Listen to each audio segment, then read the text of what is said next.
In graphic detail, the video shows how Alan Ruel went from being alert to this, struggling to stand, repeatedly falling down,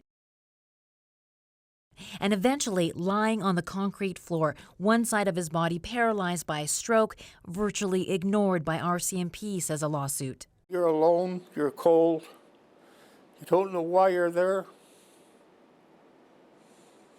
And, with people that are supposed to help you, you don't know why you're there. I actually thought I was going to die at one point. And the thing that scared me is that I was going to die alone.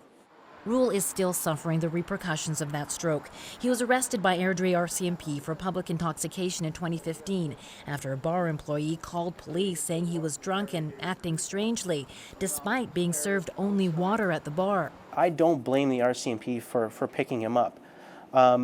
He probably did look like he was intoxicated. Now, if they had just been watching him when he was in there, they would have noticed that something wasn't right, something wasn't adding up. Instead of sobering up, the video shows Ruel's condition getting worse. 12 hours pass before anyone enters his cell to physically check on him. That officer pokes his head in for a few seconds. I couldn't walk straight. On my left side, I had to crawl to get any place. 17 hours after being locked up, another officer goes in, realizes Ruel can't stand, and then calls paramedics.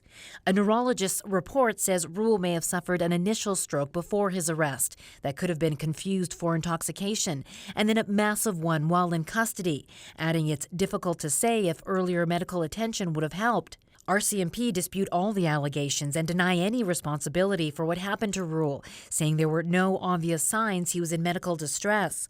But this expert in policing hired by Ruel's lawyer says the evidence strongly suggests officers ignored their own operating procedures. I think there's some major lapses here, beginning with how Mr. Ruel was classified as a severely impaired person.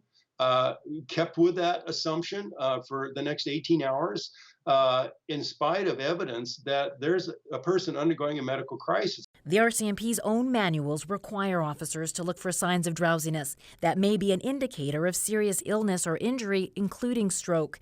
If in doubt, the manual reads, call for immediate medical assistance. I just thought, well, this is it.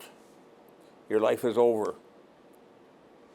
And little did I know that it really is over to a certain extent.